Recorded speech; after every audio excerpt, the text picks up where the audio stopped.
Ce matin, nous allons parler du don et des dons du Saint-Esprit. Du don du Saint-Esprit parce que le Saint-Esprit est un don qui nous est fait. Il est la promesse du Père. Mais des dons du Saint-Esprit parce que le Saint-Esprit nous donne des dons. Alléluia. Et nous allons essayer de nous attarder sur les dons du Saint-Esprit ce matin parce que dans ce nouveau départ que Dieu donne aux uns et aux autres, il y aura une autre dimension de puissance. Faites preuve de présence. Il y aura une autre dimension de puissance. Il y aura une autre dimension de puissance. Ce que nous constatons dans cette vie chrétienne, c'est que Dieu a tellement de choses pour nous. Tellement de choses et que nous en savourons si peu. Mais quelqu'un va décider à partir de ce jour de saisir tout ce que Dieu a pour lui. Je ne sais pas si c'est votre cas, mais c'est mon cas.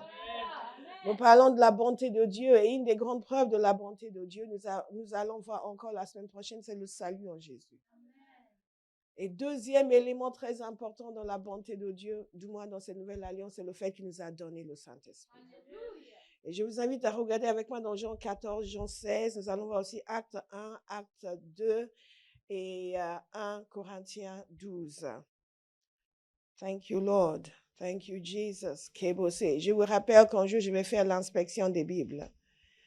Pour tous ceux qui viennent à l'église uniquement avec leurs oreilles, mais sans leur Bible. Thank you, Holy Spirit. Jean 14.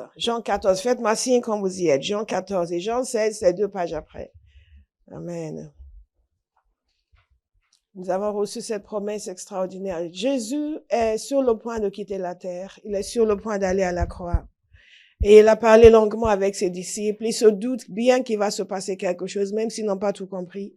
Et ils sont assez troublés. Ils ne sont pas dans leur assiette. Et Jésus dit des choses qui les dérangent. Et Jésus comprend leur état d'esprit. Mais il veut les rassurer. Il veut qu'ils comprennent que ce n'est pas la fin, ce n'est que le début. Alléluia. Vous allez regarder quelqu'un pour lui dire, ce n'est que le début. Amen. Sokoma, ce n'est que le début. Si nous voyons le plan de Dieu, nous comprendrons que chaque jour, Dieu nous permet de redémarrer. Dans Jean 14, verset 16, donc, Jésus leur dit ceci. Quant à moi, je prierai le Père, et il vous donnera un autre défenseur, afin qu'il reste éternellement avec vous. L'esprit de la vérité que le monde ne peut pas accepter parce qu'il ne le voit pas et ne le connaît pas, mais vous le connaissez, car il reste avec vous et il sera en vous. Dites, il sera en vous. Au verset 18, il dit ceci, je ne vous laisserai pas orphelin, je reviens vers vous. Encore un peu de temps et le monde ne me verra plus, mais vous me verrez, parce que je vis et que vous vivrez aussi.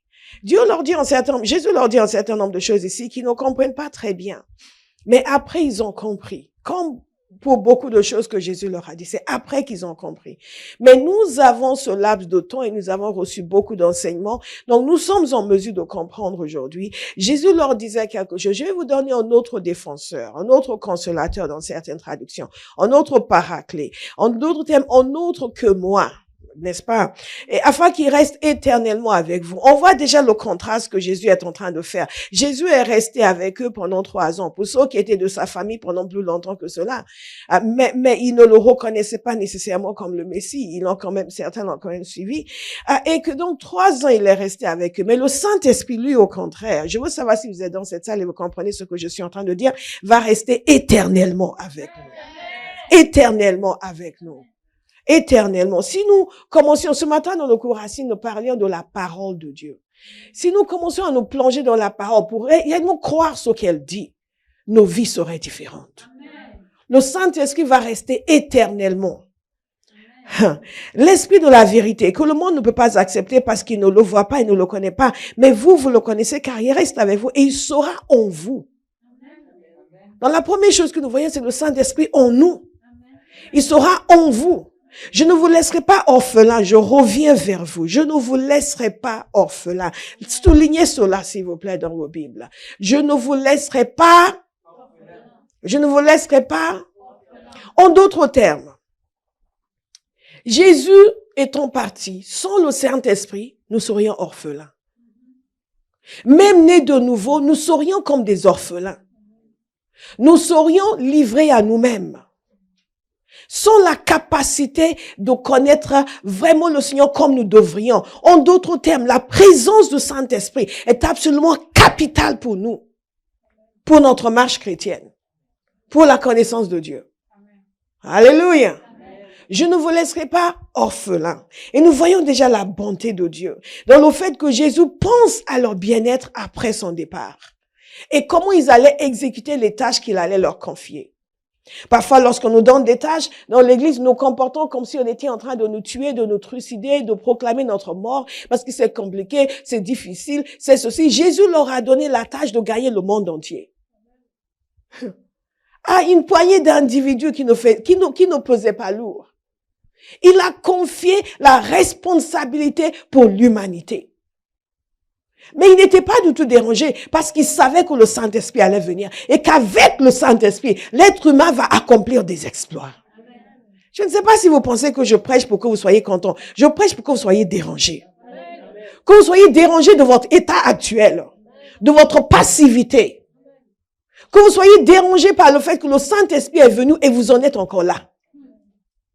Parce que si Jésus a estimé que le Saint-Esprit leur suffisait pour chambouler le monde entier, une poignée d'hommes et de femmes qui, de son vivant, n'avaient pas accompli des exploits. Mais pour lui, dès que le Saint-Esprit arrivait, tout allait changer. Je veux que quelqu'un commence à se dire maintenant que tout change dans sa vie à partir d'aujourd'hui. Parce que vous allez maintenant faire bon accueil au Saint-Esprit. Tout nous a été donné. Tout nous a été donné. Alléluia. Cela montre à quel point nous avons désespérément besoin du Saint-Esprit. Et vous savez, il sera en vous. Donc, il est en nous collectivement, mais il est aussi en nous individuellement. Dites collectivement, individuellement.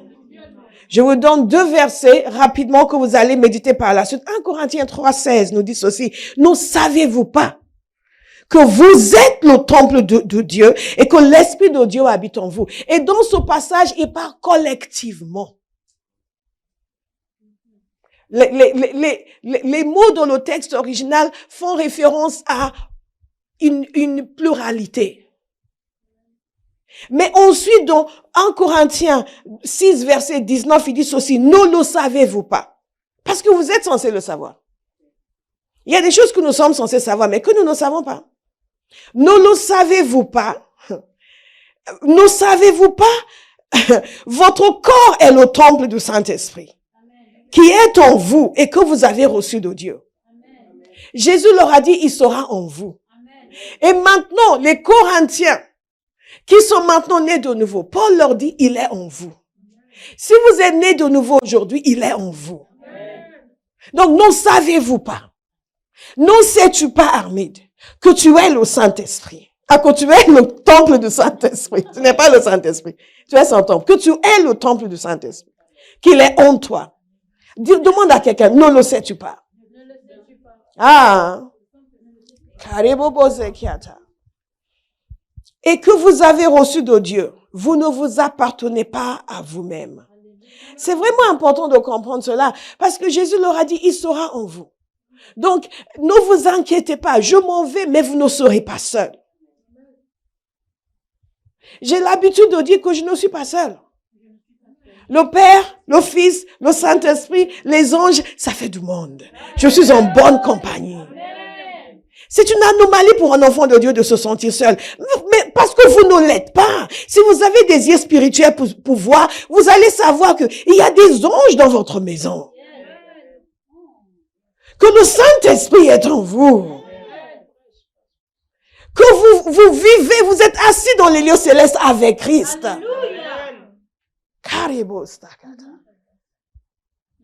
Ce matin, dans le cours Racine, la question ne fait que la parole de Dieu nous révèle notre identité. Nous devons avoir cette révélation de notre identité, de notre positionnement. Parce que la manière dont les chrétiens vivent ne rend pas honneur à Jésus. Mais ça va changer pour quelqu'un. J'ai dit, ça va changer pour quelqu'un. Et Jésus, pour qu'il n'ait pas de doute sur le fait qu'il était indispensable pour eux de recevoir le Saint-Esprit. Je suis en train de vous donner le cadre avant de commencer à parler de façon spécifique des dons de l'Esprit. Parce que quelqu'un va passer à une autre dimension. Amen. Nous devons manifester Jésus. Yes. Comme Olive a dit, I must manifest. Amen. Hallelujah. Vous pouvez le dire en grec ou en chinois, but I must manifest. Amen. Je ne suis pas venu sur terre juste pour chauffer un siège. Je ne suis pas à Barras pour chauffer le siège. Comme je vous disais à la prière vendredi soir, Dieu s'est déversé sur vous, mais ce n'est pas pour que vous continuez juste à prendre. Vous devez devenir puissant et vous aussi commencer à déverser. Alléluia. Vous savez, la parole de Dieu est un outil de renforcement de capacité. J'ai travaillé longtemps dans le milieu international. Il était toujours question de capacity building. On va pas juste donner des choses aux gens. On va leur donner la capacité, eux aussi, de créer et de donner. Dans le royaume de Dieu, c'est une entreprise de renforcement de capacité. Dieu bâtit des humains qui vont bâtir, qui vont délivrer, qui vont sauver, qui vont changer. Pas qui vont juste rester là pour la énième bénédiction. Donc, quelqu'un va passer à un autre degré de puissance. Et Jésus voulait qu'ils comprennent que la venue du Saint-Esprit était indispensable. Nous avons vu ce matin que la parole de Dieu est indispensable. Alléluia. Si vous vous focalisez sur les indispensables, votre vie passera à une autre dimension. Il leur a dit dans Jean 16, au verset 12, « J'ai encore beaucoup de choses à vous dire, mais vous ne pouvez pas les supporter maintenant. Quand le défenseur sera venu, l'Esprit de la vérité, il vous conduira dans toute la vérité. » Je vais le redire, pour quelqu'un qui pense que la confusion est un état d'esprit normal pour un enfant de Dieu. Pour quelqu'un qui pense que toujours se sentir un peu incertain est un état normal pour un enfant de Dieu. Il vous conduira dans toute la vérité. Amen. Alléluia. Pas dans votre vérité.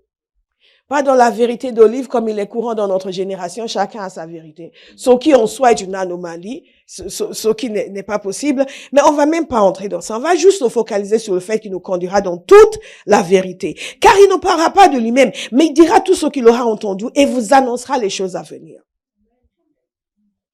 Il révélera ma gloire parce qu'il prendra de ce qui est à moi et vous l'annoncera.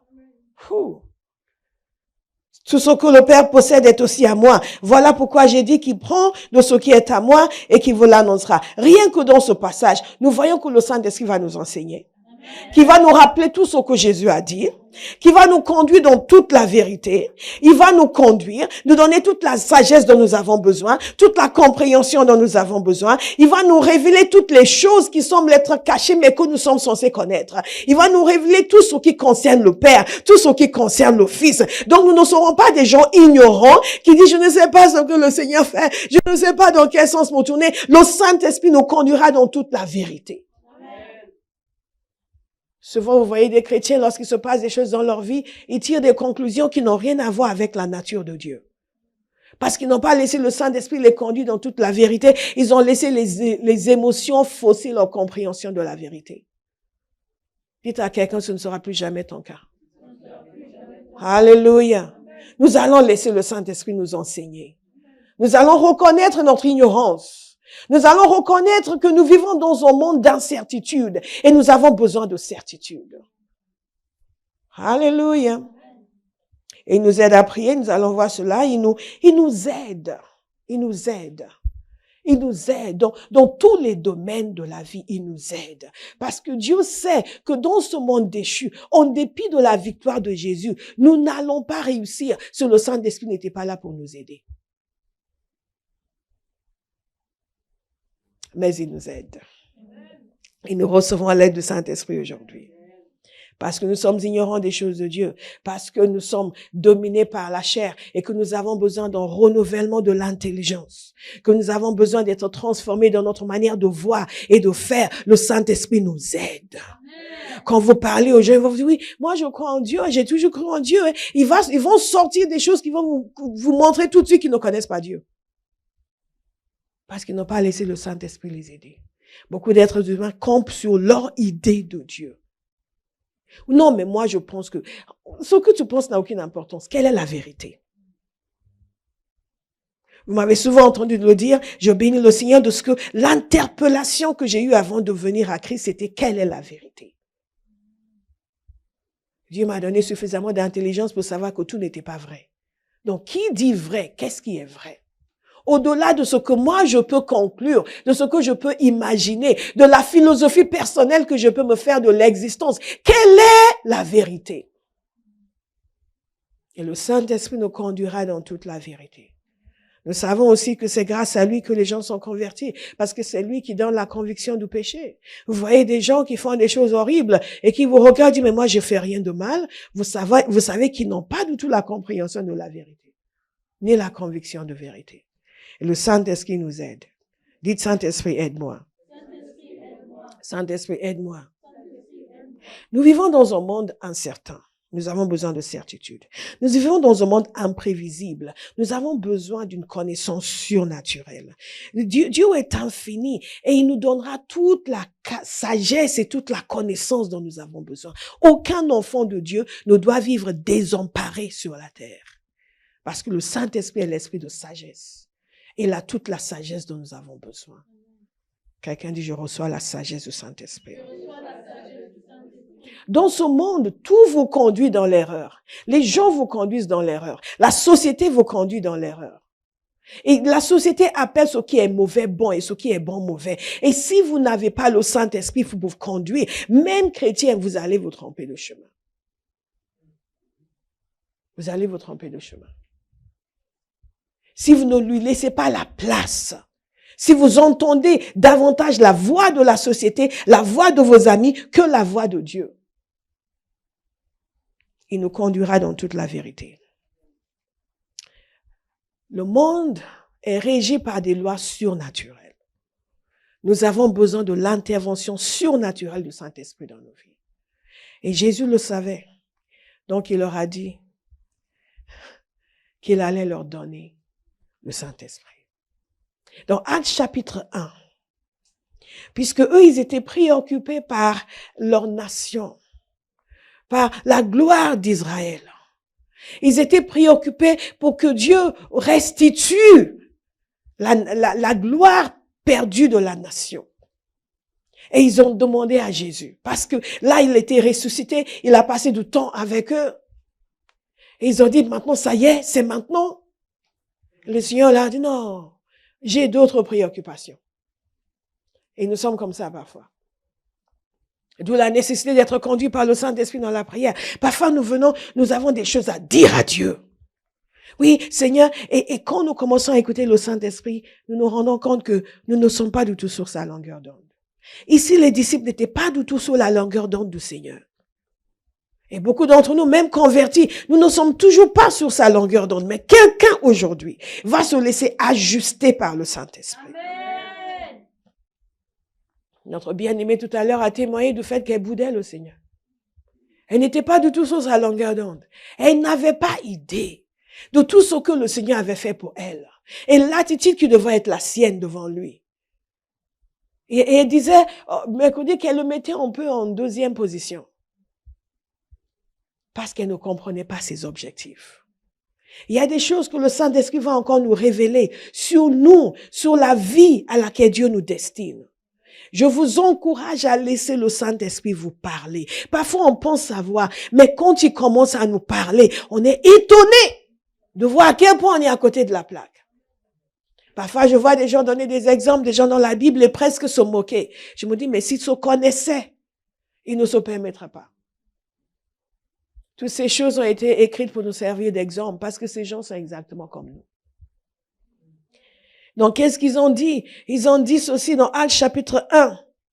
Il nous a dit que Jésus s'est présenté à eux, il a donné de nombreuses preuves pendant 40 jours. Au départ, ils ne croyaient pas à sa résurrection et là, ils étaient pleinement convaincus.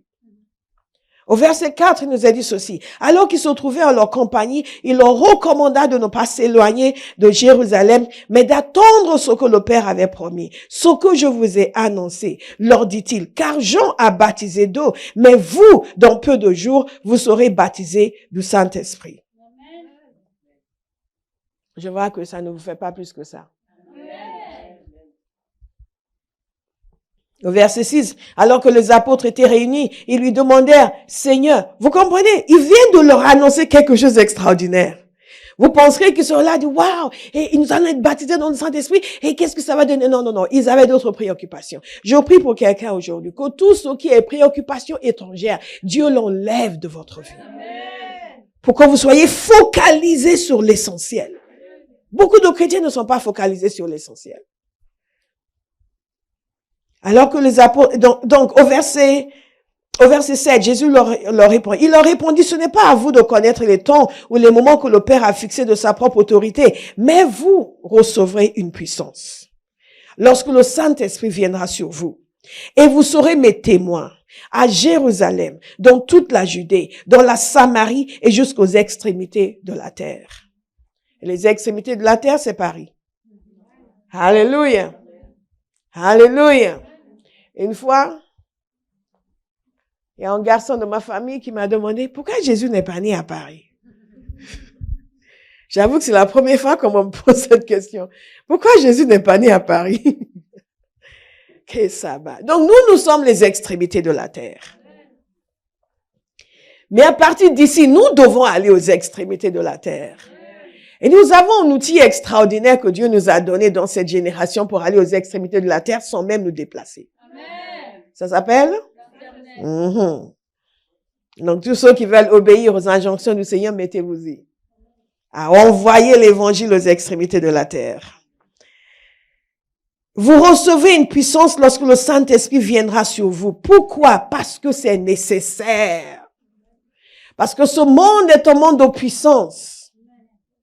Parce que pour agir, que ce soit dans le monde naturel ou dans le monde spirituel, il faut de la puissance. Si je vous demandais de ranger cette salle, si vous n'aviez aucune puissance, vous ne pourrez rien faire.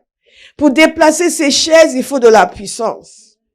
Alléluia. Mais pour porter ce petit ordinateur, il faut de la puissance. Pour porter Olive, il faut de la puissance. Alléluia. Dans le monde naturel, il faut de la puissance. Les gens qui ont construit ce lieu, il leur fallait de la puissance. Une certaine force dans les bras pour pouvoir faire le nécessaire. Dans le monde spirituel, c'est pareil, il faut de la puissance. Donc dites à quelqu'un, tu as besoin de puissance. Spirituelle. Dites-le à quelqu'un d'autre. Tu as besoin de puissance spirituelle. Et maintenant, dites-le vous-même, j'ai besoin de puissance spirituelle. Parce que le combat qui est devant nous n'est pas un combat naturel. Jésus nous a dit que les œuvres qu'il faisait, nous ferions de même.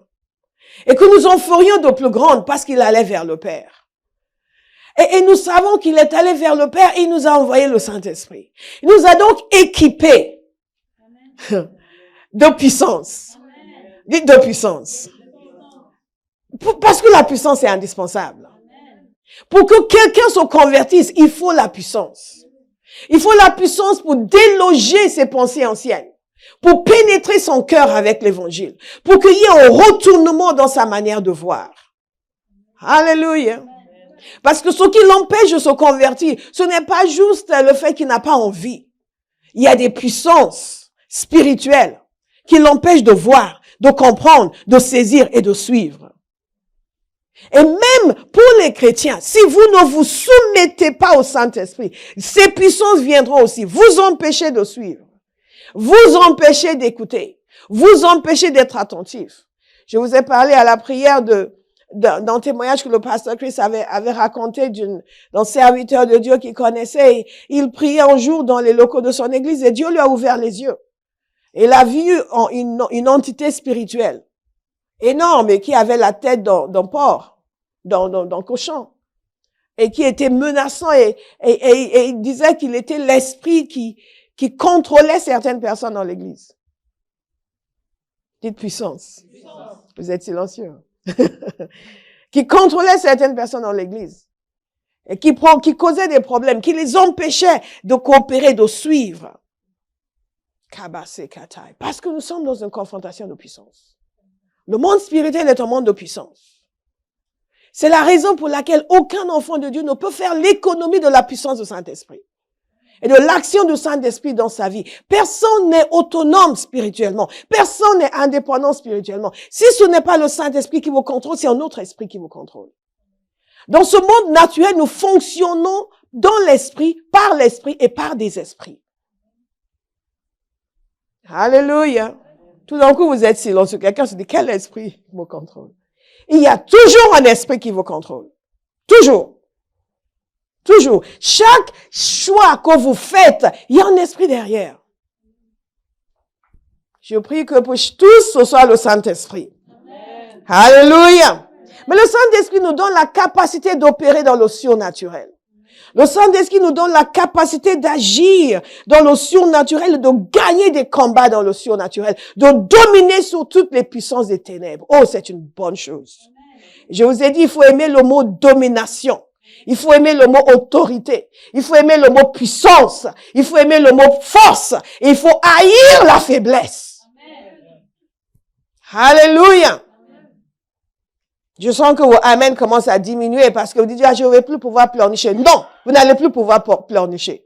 Vous allez pouvoir vous lever avec autorité et puissance. Vous allez pouvoir terrasser toutes les forces des ténèbres. Vous allez pouvoir délivrer les gens. Et vous en avez la responsabilité. C'est pour cela que Jésus a dit, vous recevez une puissance, le Saint-Esprit survenant sur vous, et vous serez mes témoins. Est-ce qu'il y a des témoins ici? Nous sommes des témoins. Nous sommes des témoins. Et je vous invite à regarder avec moi dans Actes chapitre 2. Je veux que vous compreniez que Jésus a tenu parole. Il a dit, le Saint-Esprit viendra, vous recevez une puissance. Et le Saint-Esprit est venu. Et ils ont reçu une puissance. Et il est resté. Il n'est pas reparti. Donc, quand vous étiez convertis, il est venu aussi. Alléluia. Il n'est pas reparti. Rempli du Saint-Esprit. Habité par le Saint-Esprit. Conduit par le Saint-Esprit. Alléluia. Quand la situation vous dit, mais tu es perdu, tu es désemparé, tu vas mourir, vous dites, je ne suis pas tuable. Amen. Ce n'est pas possible. Et Dieu a une destinée pour moi. Et le Saint-Esprit habite en moi. Et Jésus a dit, il me conduira dans toute la vérité. Donc, il me conduira dans toute la vérité. Jésus a dit qu'il va m'enseigner. Donc, il va m'enseigner. Il va me montrer ce que je dois dire, ce que je dois faire en toutes circonstances. Toi, situation qui est venue devant moi, il va me montrer comment te terrasser. Amen. On ne peut pas s'avouer vaincu quand on est rempli de l'Esprit de l'Éternel. C'est impossible. Défaite impossible. Défaite impossible. Défaite impossible. Défaite impossible. Défaite impossible. Pas parce que vous êtes puissant en vous, mais parce que vous êtes puissant dans le Saint-Esprit. Alléluia. Quand le jour de la Pentecôte arriva, ils étaient tous ensemble au même endroit. Tout à coup, ils vinrent du ciel, en bruit, comme celui d'un vent violent. Le Saint-Esprit est en train d'agir dans la vie de quelqu'un.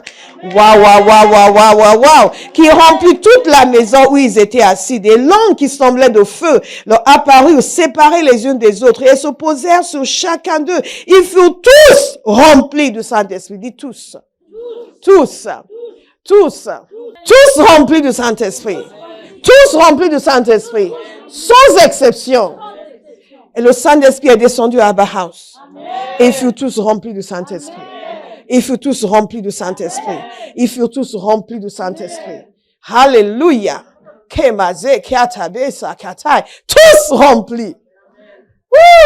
remplis. Tous remplis. Tous remplis. Tous remplis. Tous remplis. Sans exception. Tous remplis. Quelle générosité de Dieu. Quelle bonté de Dieu. Il y avait sûrement parmi eux les gens qui étaient loin d'être parfaits. Il y avait sûrement parmi eux des gens qui ont péché la veille. Mais ils étaient tous remplis. Alléluia. Tous remplis du Saint-Esprit. Et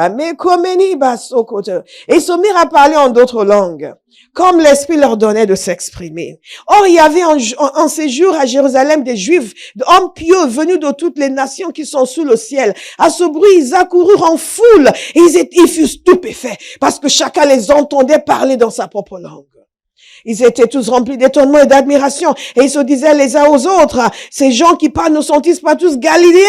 Comment se fait-il donc que nous les entendions chacun dans notre propre langue, notre langue maternelle? Parthes, Mèdes, Élamites, habitants de la Mésopotamie, de la Judée, de la Cappadoce, du Pont, de l'Asie, de la Phrygie, de la Pamphylie, de l'Égypte, du territoire de la Libye voisine, du Cyrène, et résidents venus de Rome, juifs de naissance ou par conversion, Crétois et Arabes, nous les entendons parler dans notre langue les merveilles de Dieu. Alléluia. Tous remplis d'étonnement et ne sachant que penser. Ils se disaient les uns aux autres, qu'est-ce que cela veut dire? Ça va être le témoignage de votre vie. Vous serez une merveille dans votre génération, remplie de Saint-Esprit. Dieu va faire des choses en vous, à travers vous. Les gens vont regarder, qu'est-ce que cela veut dire? Nous ne sommes pas des gens ordinaires. Qu'est-ce que cela veut dire? Dites, la passivité, c'est fini. L'atonie, c'est fini. La faiblesse, c'est fini. La petitesse, c'est fini. Je suis rempli du Saint-Esprit. Et je vais accomplir des exploits. Et les gens vont dire, mais qu'est-ce que cela veut dire? Qu'est-ce que cela veut dire? Votre vie doit provoquer l'étonnement. Alléluia. Et pendant que certains s'émerveillent, il y a toujours certains qui se moquent. Mais d'autres se moquaient et disaient, ils sont pleins de vin doux. Alors, nous passons au verset 17. Pierre est en train de parler. Dans les derniers jours, dit Dieu, je déverserai de mon esprit sur tout être humain. Vos fils et vos filles prophétiseront. Vos jeunes gens auront des visions et vos vieillards auront des rêves. Oui, mes serviteurs et sur mes serviteurs et sur mes servantes, durant ces jours-là, je déverserai de mon esprit et ils prophétiseront. Les derniers jours, c'était quand? C'est maintenant. Depuis le jour de la Pentecôte, jusqu'au retour du Seigneur, nous sommes dans les derniers jours. Cette promesse est pour nous aujourd'hui. Alléluia. Je déverserai mon esprit sur tout être humain, hommes et femmes. Ils vont prophétiser. Ils vont avoir des rêves. Ils vont recevoir la révélation de Dieu. Ils vont parler de la part de Dieu. Ils vont être utilisés puissamment par Dieu. Je ne sais pas qui veut le saisir ce matin parce que je vous trouve un peu passif devant ces déclarations de la bonté de Dieu. Je déverserai mon esprit. Amen. Sur toute chair. Amen. Vos fils et vos filles prophétiseront. Amen. Les jeunes gens, les vieillards, tout le monde est impliqué. On n'est pas trop jeune et on n'est pas trop vieux. Amen. Il y a un de mes fils spirituels, je lui ai envoyé la photo de Nelson hier. Je lui ai dit, tu sais qui c'est? Et il est peut-être en train de nous suivre. Il a trouvé juste. Et ce qui est intéressant, c'est à l'âge qu'il a que je l'ai connu. Et Dieu a tellement agi dans sa vie, même dès son jeune âge, à 15 ans, il prophétisait. Et je vous ai souvent parlé de lui, que quand on priait, il commençait à prophétiser. J'écoutais à toi. Je l'écoutais plus que je n'écoutais certains adultes. Parce que je savais que le Saint-Esprit parlait à travers lui. Les jeunes gens vont prophétiser. Amen. Alléluia. Amen. Les vieillards vont prophétiser. Amen. Alléluia. Si je me souviens bien, c'est Derek Prince qui parlait d'une situation où ils étaient en train de prier. Ils avaient besoin, oui, ils étaient dans une situation, il était avec son épouse à Jérusalem, ils avaient tous ces enfants que son épouse avait adoptés et la guerre a éclaté en Israël et ils devaient savoir ce qu'ils étaient censés faire. Sa femme était scandinave, lui anglais, et ils avaient tous ces enfants, une fille arabe, des enfants juifs, tout ce qu'ils avaient adopté. Qu'est-ce qu'ils devaient faire? Ils étaient en train de prier. Et vous savez à travers qui Dieu a parlé? Leur enfant de 7 ans. Le Seigneur lui a montré une vision. Et elle a donné la vision. Au fur et à mesure qu'elle disait ce qu'elle voyait, les parents ont compris ce qu'ils devaient faire. Et ils ont compris qu'ils devaient partir. Et ils sont partis. Ils sont retournés vivre en Angleterre. Et ce message envoyé à travers un enfant a déterminé le cours de leur vie. Parce que c'est quand, non seulement ils ont eu la vie sauve, mais c'est quand ils sont retournés en Angleterre que maintenant Derek Prince, beaucoup le connaissent, a commencé son ministère d'enseignement, qui est devenu un ministère mondial, qui bénit encore les gens aujourd'hui. Un enfant de 7 ans a eu une parole. Vos enfants prophétisant. Amen. Les jeunes gens prophétiseront. Alléluia. Et donc, il a dit, voilà, c'est ce que Dieu a annoncé. Et c'est ce qui est en train de se produire. Le Saint-Esprit a été déversé. Et nous voyons dans Hébreux, par exemple, qui nous a parlé justement de ces témoins-là. Jésus a dit, vous serez mes témoins. Nous sommes des témoins. Et nous allons faire comme les premiers témoins ont fait. Dans Hébreux 2, verset 3, il nous dit ceci, ce salut annoncé d'abord par le Seigneur nous a été confirmé par ceux qui l'ont entendu. Dieu a appuyé leur témoignage. Dites leur témoignage. Jésus leur a dit, vous serez mes témoins. Et ils ont donné les témoignages. Jésus a dit, vous recevrez une puissance pour être les témoins. Et ils ont effectivement été les témoins. Et dans ce passage de Hébreux, il nous a dit que Dieu a appuyé leur témoignage par des signes, des prodiges et divers miracles, ainsi que par les dons du Saint-Esprit, distribués conformément à sa volonté. Par les dons du Saint-Esprit. Il a appuyé leur témoignage par les dons du Saint-Esprit. Nous avons besoin qu'il appuie notre témoignage aujourd'hui par les dons du Saint-Esprit. Ah, j'étais en train de prier un jour et tout d'un coup j'ai eu une compréhension du Seigneur que nous ne prêchons pas l'évangile. Que si nous nous contentons de juste parler aux gens, nous n'avons pas prêché. Si nous ne leur avons pas montré une démonstration de la puissance de Dieu, nous n'avons pas encore prêché. J'étais sidérée. Ce n'est pas facultatif. Ce n'est pas juste, ouais, mais certaines personnes sont utilisées comme ça. Non, ce n'est pas facultatif. Dieu s'attend à ce que son Église agisse de telle sorte que leur témoignage soit appuyé par des signes, des prodiges et des dons du Saint-Esprit. Donc nous allons parler des dons du Saint-Esprit, vous allez être attentifs. Parce que Dieu exige que vous manifestiez ces dons. Et vous n'allez pas les manifester si vous ne le désirez pas. Mais notre témoignage doit être appuyé par les dons du Saint-Esprit. Par des signes.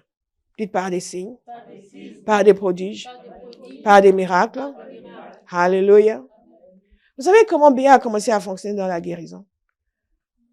Parce que je l'ai poussé à commencer à prier pour tous les gens qui étaient malades, surtout les non-convertis. Et elle a obéi. Au fur et à mesure qu'elle a commencé à prier pour les non-convertis, elle a commencé à voir les gens guéris. Parce que Dieu veut appuyer notre témoignage.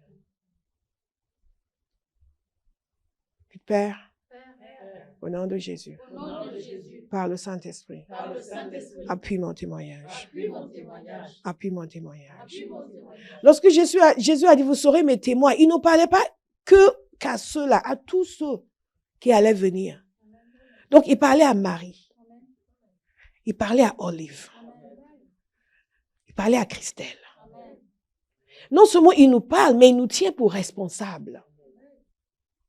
Il y a un grand sens de responsabilité qui doit venir dans l'Église. La responsabilité pour la manifestation de Dieu sur la terre et dans notre génération. Et partout où Dieu vous positionne, vous êtes responsable de l'état spirituel des gens qui sont là. Donc quelqu'un va dire, je vais manifester. Je vais manifester. Et c'est extraordinaire que ce passage de Hébreux nous dise qu'il a appuyé leur témoignage par les dons du Saint-Esprit, distribués conformément à sa volonté. Je vous invite à regarder avec moi dans 1 Corinthiens chapitre 12. Par les dons du Saint-Esprit. Olive a pris conscience que, mais nous sommes en train de recevoir. Mais nous aussi, nous avons une responsabilité. Nous devons nous aussi être en train de donner. Est-ce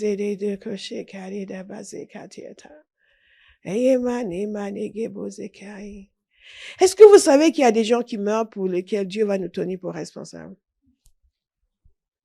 Ne le saviez pas?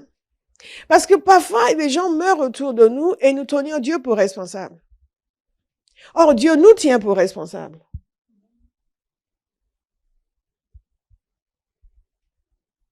Parfois, c'est dur.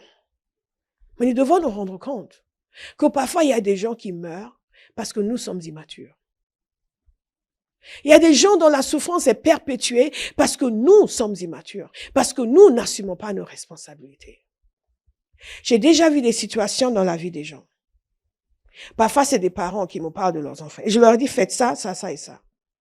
Et ils n'ont pas fait. Il y a certains cas vraiment extrêmes. Je me souviens une fois, je parlais avec une maman. Et elle me dit, ah, sa fille, elle vient plus à l'église, elle fait ceci maintenant, elle fait cela maintenant. Je lui ai dit, bon, faites ça, ça, ça et ça. Elle me regardait, genre, mais c'est trop. Elle doit se mettre en jeûne. Elle doit faire ceci. Je l'ai regardé. Je vous aimez votre fille? Nous sommes dans un monde de puissance. La question est de savoir qui est plus puissant. C'est vous qui êtes plus puissant ou c'est le démon qui vous détruit votre enfant? Je regarde parfois les parents, je dis, mais vous avez amené un enfant au monde. Vous avez labouré pour l'élever. Vous avez travaillé des heures et des heures pour le nourrir, pour vous en occuper. Et vous allez juste laisser le diable emmener en enfer. Donc, vous avez en fait amené un enfant sur terre pour Satan, pour peupler son royaume. Tout le travail, l'investissement d'une vie. Maintenant qu'il faut se batailler pour l'enfant, libérer la puissance de Dieu, c'est trop. Parce que nous pensons que quelque chose en dehors de nous va apporter la solution. Non, c'est vous la solution. C'est nous la solution que Dieu a trouvée. Notre salut en Jésus. Il nous a remplis de Saint-Esprit. Et après, il nous a donné les dons pour que nous puissions apporter la solution. Dites à quelqu'un, moi, je vais apporter la solution. Alléluia. Alléluia. Alléluia. Regardez dans la parole de Dieu. Dieu a toujours apporté la solution par des individus qui étaient bien disposés. Il a trouvé Abraham, il a créé une nation. Et le Messie est venu à travers cette nation. En homme. Et sa semence, par Galate qui est Jésus, a béni le monde entier. Parce qu'il a trouvé un homme. Il a trouvé un homme Moïse, qui a accepté le fardeau d'aller chercher le peuple de Dieu et le sortir. Il a trouvé un homme Josué, qui a accepté de marcher dans les grandes chaussures de Moïse. Un homme. Est-ce que Dieu va vous trouver? Ou vous allez être parmi la majorité des chrétiens qui se contentent juste de prendre et de se lamenter. Moi, j'ai décidé, Seigneur, si tu ne trouves personne d'autre, moi, je suis là. Tu ne pourras plus dire, j'ai cherché et je n'ai trouvé personne. Je vais dire, Seigneur, ce n'est pas vrai. Oui, parce qu'il y a des époques où Dieu cherchait. Il cherchait un homme pour se tenir dans la brèche, pour intercéder, pour qu'il ne détruise pas le peuple. Il n'a trouvé personne. Il voulait libérer sa parole sur un peuple. Il a trouvé un homme, Ésaïe. Et Ésaïe a dit, envoie-moi. Envoie-moi. Et Dieu ne l'a pas envoyé les mains vides. Il l'a envoyé avec sa puissance. Il l'a envoyé avec sa parole. Il nous donne les dons du Saint-Esprit. Dans 1 Corinthiens chapitre 12. Parce que souvent, les gens veulent manifester les dons pour s'en enorgueillir, pour le plaisir, pour avoir une certaine carrure spirituelle. Mais ce n'est pas l'objectif. Il rend témoignage. Il valide notre témoignage en nous donnant ces dons. Donc, nous avons reçu le don du Saint-Esprit et nous recevons des dons du Saint-Esprit. Alléluia. Et nous voyons l'importance de ces dons dans ce passage de Hébreux. Il nous dit que le Seigneur, il appuie notre témoignage par des signes, des miracles, des produits et par les dons du Saint-Esprit. Des dons qui sont distribués à chacun selon la volonté du Saint-Esprit. Mais ces dons, regardez ce qu'il a dit. Oh, à chacun, dites chacun. À chacun. Le mot traduit chacun, c'est un mot qui implique chaque individu, chaque personne. En d'autres termes, toute personne. Toute personne. Pas aux pasteurs, aux grands évangélistes, aux prophètes, aux gens qui ont de belles chevelures tressées. Non, chacun, dites chacun. Donc c'est moi. À moi. Il m'est donné les dons de l'esprit. À moi, il m'est donné les dons de l'esprit. Parfois, quand vous lisez la parole de Dieu, vous devez dire les choses de cette manière-là. Quand vous voyez quelque chose, à chacun est donné, vous dites, oh, c'est pour moi. Ça devient beaucoup moins abstrait. Vous pouvez même l'écrire. À moi, Amandine, est donné les dons de l'esprit. Moi, Amandine, fonctionne dans les dons de l'esprit. Alléluia. Fonctionne dans les dons de l'esprit. Moi, beauté, que Dieu tire pour amener plus loin. Je fonctionne dans les dons de l'esprit. Parfois, je m'arrête et j'insiste sur ces choses parce que c'est presque élémentaire et enfantin, mais il faut que ça entre en nous. Nous avons trop l'habitude d'entendre les versets Amen, Amen, Amen, sans que ça entre en nous. Ça doit pénétrer en toi. À Olive, la responsabilité de manifester les dons de l'esprit. Et parfois, nous sommes plus intéressés par la définition que par la manifestation. Vous connaissez des gens qui peuvent vous expliquer et même se bagarrer sur ce que... Non, moi, non, ça, ce n'est pas la parole de connaissance. Non, ça, c'est une parole de sagesse. Frère, tu te trompes, frère, tu te trompes. Non. Frère, tu te trompes. Il faut être précis. Il faut être précis. Dans les choses de Dieu, il faut être précis. Il faut être précis. Et ils vont se bagarrer sur la définition, mais ils n'en manifestent aucun. Puis je vais manifester. Vous savez, la joie de la vie chrétienne, ce n'est pas uniquement dans le parler, c'est dans l'action. Cette vie est une vie d'aventure. C'est dans l'action. Quand vous arrêtez là dehors, comme un jour on était ensemble, pour juste évangéliser une petite qui passe, et Dieu commence à vous parler de sa vie. C'est intéressant. C'est intéressant. La personne s'en va consciente du fait que elle a eu une rencontre avec Dieu. Les dons sont donnés par le Saint-Esprit. À chacun. Donc à nous tous. Nous avons donc la responsabilité de les manifester, de témoigner et de montrer la puissance de Dieu. Alléluia. Donc c'est le Saint-Esprit qui s'exprime à travers des individus. Et qu'est-ce qu'il nous a dit? Il nous a dit que cela nous est donné pour l'utilité commune dans la version NEG, l'utilité commune dans la version du second pour le bien de tous. En d'autres termes, si Olive manifeste les dons, c'est pour notre bien à tous. Donc vous allez lui exiger qu'elle manifeste les dons. Qu'elle soit consacrée pour que vous puissiez en bénéficier. Amen. À chaque fois que vous ne manifestez pas les dons, vous privez quelqu'un d'un bienfait que Dieu veut lui donner. Alléluia. Oh, vous êtes silencieux de coup. Ah, parce que vous vous rendez compte que vous êtes concernés. Nous sommes tous concernés. Donc c'est pour l'utilité commune. C'est pour le bien de tous. C'est pour l'édification, l'encouragement, la consolation. C'est pour bâtir l'église. C'est pour nous donner des instructions. C'est pour la révélation. C'est pour nous fortifier. Et tout cela vient du Saint-Esprit par l'Esprit et c'est lui qui décide. Mais celui qui décide ne veut pas dire que nous ne devons pas désirer. Nous sommes censés désirer. La parole de Dieu nous dit d'aspirer aux dons les meilleurs. Donc chacun doit désirer. Enfant, tu dois désirer les dons. Et nous allons voir rapidement quels sont les dons. Nous prendrons un peu plus de temps aujourd'hui. Donc la parole de Dieu nous dit à chacun, la manifestation de l'Esprit est donnée pour l'utilité commune, pour le bien de tous. En effet, à l'un est donné par l'Esprit une parole de sagesse, à un autre une parole de connaissance selon le même Esprit. Nous avons l'habitude de voir 3 catégories de dons, même si ces catégories ne sont pas étanches, n'est-ce pas? Nous parlons de dons de révélation, les dons d'expression, ce qu'on appelle les vocal gifts en anglais, et les dons de puissance. Amen. Mais ces catégories ne sont pas étanches, comme vous allez voir.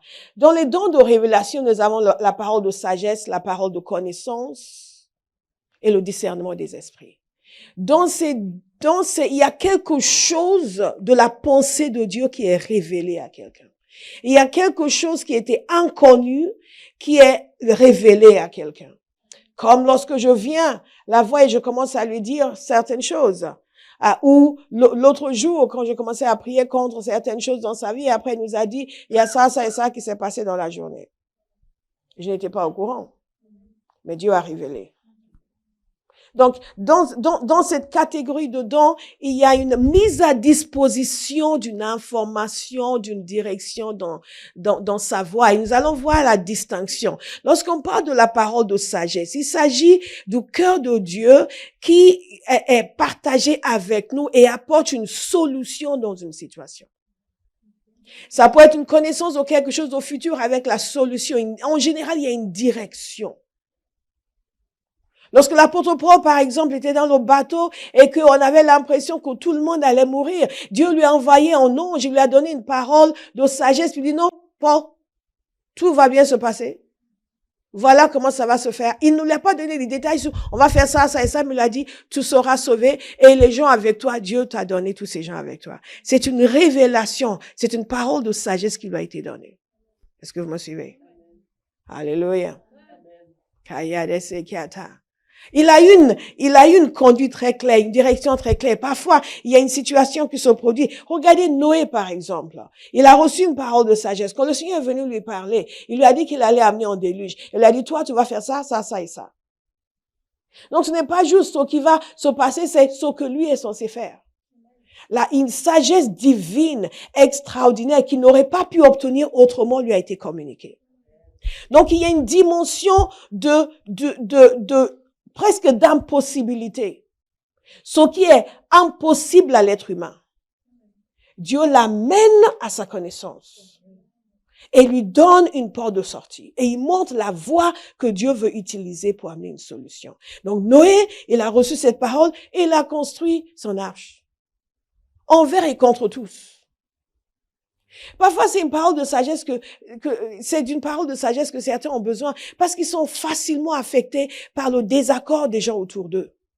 Noé n'était pas du tout affecté. Sa génération entière était contre lui. Et ils étaient vautrés dans leur péché, dans l'iniquité, une iniquité telle que Dieu a décidé de les anéantir. Et nous connaissons la patience de Dieu. On ne peut même pas imaginer à quel point ils étaient iniques. Mais Noé, au milieu de ces gens, a tenu ferme. Vous allez tenir ferme. Amen. Les chrétiens sont trop instables. Les gens, pour oui, pour non, oui. Mais moi, je voulais après, ils m'ont dit ça et finalement, je me suis dit que c'est peut-être pas, peut-être que quoi? On se tient ferme sur la parole de Dieu. Et on avance. Et parfois, cette parole, Dieu va vous donner pour quelqu'un. Et la personne va savoir quelle direction prendre dans la vie. Dieu peut vous donner cette parole, une parole de sagesse pour votre entreprise. Dieu peut vous donner une parole de sagesse pour votre famille. Pour votre église. C'est comme ça qu'il faut faire. C'est dans ce sens qu'il faut faire. Je vous ai souvent parlé, ceux qui sont des anciens, de cette visitation du Saint-Esprit que j'ai eue un jour à Séville dans la chambre d'hôtel. J'étais là pour une conférence. J'étais tranquille dans ma chambre d'hôtel, j'étais assis sur une chaise. Je ne pensais pas à une révélation. La présence de Dieu est venue sur moi. Le Seigneur a commencé à me parler. Quand tu vas retourner à Paris, vous allez faire ça, ça, ça et ça. C'était clair. Une direction claire. Et c'est pour ça que j'ai maintenu le cap. Les gens n'ont pas voulu coopérer. C'est une telle résistance. Mais je sais ce qui s'est passé ce jour-là. Alléluia. Et ça nous a permis de ne pas nous déconnecter de certaines directions que le Seigneur nous a données parce que ça fonctionne pas, c'est trop difficile, les gens veulent pas. Non. We keep going. We'll keep going. We'll keep going. Si Dieu s'est donné la peine de venir de cette manière-là pour libérer cette parole de sagesse, nous n'allons pas nous déconnecter. Peu importe qui se déconnecte. Alléluia. Peu importe qui se déconnecte. Et c'est tant pis pour ceux qui se déconnectent. Mais nous n'allons pas nous déconnecter. Nous allons poursuivre. Et nous allons voir le résultat. Et un jour, on va faire, c'est ce que Dieu voulait faire. Parole de sagesse. Parole de connaissance, c'est lorsque Dieu vous révèle une information concernant quelque chose, concernant quelqu'un que vous n'aviez pas. En général, ce n'est pas pour diriger, conduire. C'est une information. C'est la distinction que l'on fait souvent entre la parole de sagesse et la parole de connaissance. La parole de connaissance, c'est une information qui est donnée. Et souvent, cela permet à ce que les gens sachent que Dieu les connaît. Et que Dieu va s'occuper d'eux. J'ai donné une parole de connaissance à cette belle dame, je lui ai parlé de promotion au travail. N'est-ce pas? Elle a gardé ça dans son cœur. Et la promotion est venue. Parce que Dieu a parlé à sa situation. Elle m'avait pas dit qu'elle cherchait une promotion. Voilà, elle m'avait même pas donné un sujet de prière. Mais Dieu avait ça de prévu dans sa situation. Et il l'a dit. Alléluia. Elle, à la prière, j'ai vu comme un poids sur sa tête. Vous savez, comme les femmes en Afrique qui portent des choses sur la tête. Mais elle ne l'avait pas mise volontairement. Et j'ai dit qu'il y avait un fardeau et Dieu enlevait le fardeau. Et elle a confirmé qu'elle était venue charger. Et Dieu l'a enlevé. Ce n'est pas que Dieu ne pouvait pas l'enlever sans lui dire. Mais le fait que le Seigneur l'ait évoqué, qu'est-ce que ça provoque en toi? Et il me connaît, il se soucie. Non. Sa sollicitude envers moi. Exactement. Il me connaît, il a de la sollicitude pour moi. Est-ce que vous me suivez? Donc, dites à quelqu'un, manifeste, s'il te plaît. Manifeste. Ta génération attend d'entendre la voix de Dieu à travers toi. Donc, manifeste. Manifeste. Il y a une serveuse dans cette ville de Paris qui ne sera plus jamais la même. On était allé prendre de la glace avec Béa. À Châtelet, on était installés sur une terrasse. Elle est venue nous servir. Je l'ai regardée et Dieu a fait un téléchargement. Amen. Et je lui ai raconté des choses sur sa vie. Elle est d'origine algérienne, si je me souviens bien. Et elle était interloquée. Je lui ai dit, c'est Jésus qui vous parle. Elle ne sera plus jamais la même. Je suis sûre que Dieu a commencé à agir dans son cœur pour l'attirer à lui. Un jour, elle va donner son témoin. Peut-être qu'elle viendra ici. Peut-être qu'elle est déjà convertie. Si vous m'entendez, mademoiselle, venez témoigner. Mais partout où vous allez, Dieu va appuyer votre témoignage en manifestant à travers vous les dons de l'esprit. Ce n'est pas compliqué de manifester les dons de l'esprit quand on veut témoigner pour Jésus. Mais quand on veut les manifester pour avoir un galant, c'est difficile. Là, on va commencer à imaginer des choses. Satan va venir vous dire des choses. Mais si c'est pour témoigner pour Jésus, si c'est pour aider les gens, le Saint-Esprit est volontaire. Et c'est lui qui décide. Amen. Parce qu'il voit les gens avant vous. Il a compassion des gens. Il veut les aider. Alléluia. Et dans la parole de connaissance, vous vous souvenez de Nathanaël, quand il est venu vers Jésus, et que Jésus a commencé à parler sur lui. Un homme en qui il n'y a point de fraude. C'était la première fois qu'il le voyait. Comment il l'a su? C'était une parole de connaissance. Vous suivez? Et à cause de cette parole que Dieu a libérée dans la vie de Nathanaël, quelque chose a changé en lui. Dites manifeste, manifeste, manifeste, manifeste, manifeste, manifeste, manifeste, manifeste. Et parfois c'est dans le sens du jugement, parce que quand Pierre a vu Ananias, qu'est-ce qu'il lui a dit? Ananias est venu, l'homme généreux, qui a apporté un don. Et en général, quand les gens apportent un don, on dit, oh frère, il fallait pas, c'est trop, vraiment que Dieu te bénisse, qu'il te multiplie. Pierre l'a regardé, dit, c'est le prix pour lequel vous avez vendu le terrain. Oh oui, je dis, mais pourquoi Satan est entré dans ton cœur? Pour mentir au Saint-Esprit. Parole de connaissance. Le Saint-Esprit lui a dit, mensonge. Il est en train de mentir. C'est important pour nous, même en tant que chrétiens, de faire attention, parce qu'il y a trop de mensonges dans l'Église.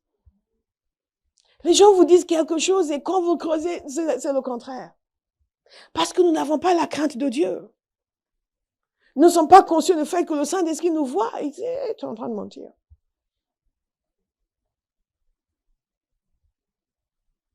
Et à cause de cette parole de connaissance, Pierre a su ce qu'il faisait et le jugement a été libéré. Et le jugement est tombé. Le jugement est tombé. Monsieur l'enfant de la salle est parti en vacances. Il est revenu, Dieu m'a révélé 2 choses sur lui. Il était choqué. Et Dieu l'a béni par la suite. Parce que nous ne savons pas à quel point Dieu veut nous bénir. Et Dieu va dire des choses spécifiques pour vous bénir. Vous pouvez être étonné, waouh! Dieu m'aime à ce point? Oui, il t'aime à ce point. Il t'aime à ce point. Alléluia. Et une personne, une fois, parce que il y avait une situation, je dis, Seigneur, c'est pas normal cette situation, dis quelque chose. Et j'ai fait un rêve. Et j'ai vu une chose dans le rêve. Et j'ai dit, c'est pas ça. La deuxième partie, c'était évident que c'était vrai. Mais la première partie, mais comment je peux faire un rêve où une partie est vraie, une partie n'est pas vraie? Tellement c'était improbable pour moi. Et c'est là où vous savez que vous ne l'avez pas imaginé. Et même quand je disais le rêve à la personne, j'ai dit, bon, il y a ça, je pense pas. La personne fait, comme si vous avez raison, c'est pas vrai. Mais ça, cette partie, ah oui, vous avez raison, c'est vrai. Et j'ai découvert après que tout était vrai. Donc, ce n'est pas une question de moi, j'ai de soupçons. Vous ne pouvez pas recevoir une parole sur la base de vos soupçons. C'est pour ça qu'il ne faut pas avoir l'habitude de soupçonner le mal. Arrêtez de soupçonner le mal. Fonctionnez par le discernement. Ce qui nous amène au 3e don de révélation, le discernement des esprits. Alléluia. Entre parenthèses, une parole de connaissance, Jésus, vous vous souvenez, Jean chapitre 4, quand Jésus lui a dit, oui, effectivement, tu n'es pas marié, tu as eu. Vous vous souvenez de cette histoire de la Samaritaine? Ça, c'était des paroles de connaissance. Jésus lui a donné sa situation exacte. Il a dit, ah, je vois que tu es un prophète. Thank you, Jesus. Le discernement des esprits. Il y a différents types d'esprits. Et le discernement des esprits, c'est ce qui nous permet de déterminer la nature des esprits en jeu dans une situation précise. Et cela nous permet de savoir si nous avons affaire à l'esprit de Dieu, à des esprits mauvais, à des anges ou à l'esprit humain. Dans toute manifestation, il y a un esprit. Parfois, il y a des gens qui vont commencer à prophétiser. J'ai déjà été dans des réunions où quelqu'un a commencé à prophétiser et tout de suite, j'ai senti que ça, ce n'est pas l'esprit de Dieu. Vous chassez cet esprit, l'esprit s'en va et la personne se tait. Donc, il est nécessaire pour nous de nettoyer notre vase afin que l'esprit de Dieu s'exprime à travers nous. Que ce n'est pas nous-mêmes, nos soupçons qui s'expriment à travers nous. Et que ce ne sont pas aussi des esprits mauvais qui s'expriment à travers nous. Si votre vase n'est pas propre, les esprits mauvais vont vouloir s'immiscer. Et quand vous fonctionnez prophétiquement, vous vivez des moments en prière où vous êtes en train de dire à tel, tu ne vas pas parler, dégage. Mais quand les gens ne sont pas sensibles, les esprits mauvais peuvent leur dire des choses et ils le disent. Oui, mais moi j'ai senti que, tu as senti, mais ce n'est pas Dieu. Et quand on veut grandir dans les dons, on se laisse corriger. On n'insiste pas, oui, mais moi je l'ai senti. Oui, tu l'as senti, mais ce n'était pas Dieu. Et si vous vous laissez corriger, vous allez apprendre, vous allez devenir de plus en plus fin dans la perception. Et là, vous saurez quand vous dites quelque chose et que la personne, ah non, c'est pas vrai, vous saurez quand c'est vrai. Il m'est déjà arrivé de recevoir quelque chose pour quelqu'un, de le dire, que les gens me regardent comme quoi, ah bon, ouais, non. Mais je m'attarde même pas là-dessus parce que je sais que c'est vrai. Et après, les gens viennent, ah, en fait, ce que vous avez dit tout à l'heure, ah, je me suis souvenu, ce n'est pas qu'ils viennent de certaines personnes viennent de se souvenir, mais beaucoup de gens, ce n'est pas qu'ils viennent de se souvenir, c'est qu'ils veulent pas avouer. Mais quand Dieu révèle, c'est pour nous aider, pas pour nous humilier. Et donc, si vous voulez que Dieu vous utilise dans les dons, n'ayez pas une attitude de jugement et de critique envers les gens. Faites preuve de miséricorde, sinon Dieu ne peut pas vous faire confiance. Il ne dit pas des choses parfois sensibles sur les gens. Parfois, il révèle leurs péchés. Parfois, il révèle les choses cachées. Parfois, il dit des choses qui, il sait pas des péchés, mais il ne veut pas nécessairement en parler. Dieu vous le dit. Il ne le fera pas si vous êtes quelqu'un de désagréable qui aime juger les gens. Amen. Nous voulons manifester, n'est-ce pas? Donc, il y a une question de caractère. Dieu doit pouvoir me dire des choses sur bonté ici présent, sans que je le dise à toute l'Église. Ah oui, mais, vous savez, les gens comme ça, que Dieu nous bénisse tous. Hein. C'est Dieu seul qui sait qui le sert. Ah bah, ce n'est tous là, mais, il y a des choses que Dieu montre. Hein. Ah, on livre la fille à la louange. Priez pour elle, priez pour elle. C'est tout ce que je dirais. Priez pour elle, c'est tout. Vous savez que je suis prophétique. Donc, si je dis priez, priez, priez pour elle. Dieu ne fonctionne pas comme ça. Dieu ne fonctionne pas comme ça. Il ne révèle pas pour humilier les gens. Il ne révèle pas pour les exposer publiquement au déshonneur. C'est vrai, il y a des choses que Dieu va dire publiquement, mais c'est pas pour les déshonorer. Parfois, ça va être un exemple pour quelqu'un d'autre qui est dans la même chose et que Dieu veut libérer. Amen. Amen. Amen. Parlez comme des gens qui veulent que Dieu rende témoignage, que Dieu appuie leur témoignage par les dons de l'Esprit. Alléluia. Je vous ai dit qu'on va prendre un peu plus de temps parce que je voudrais finir les dons avec vous aujourd'hui, si vous le voulez bien. C'est très important, vous devez repartir d'ici en disant, je veux les dons, je veux les dons. Le discernement des esprits, nous sommes en mesure de savoir quel esprit est en train de fonctionner ici. Et c'est important pour vous, surtout les pasteurs ont besoin du discernement des esprits. Parce les gens disent toutes sortes de choses, il faut savoir quel esprit est derrière. Un jour, je priais pour quelqu'un et le Seigneur me disait, non, je priais pour des gens, même pas pour la personne de façon précise. Je priais pour des gens, les gens étaient devant, je priais pour des gens. Le Seigneur m'a montré, et dès que j'ai commencé, je venais vers la personne, j'ai vu un esprit de mensonge. J'ai prié contre l'esprit de mensonge. Après, j'ai dit, mais tu as entendu ce que j'ai prié? Oui, oui. C'est vrai? Oui, oui, c'est vrai. Et c'est là où la personne a avoué.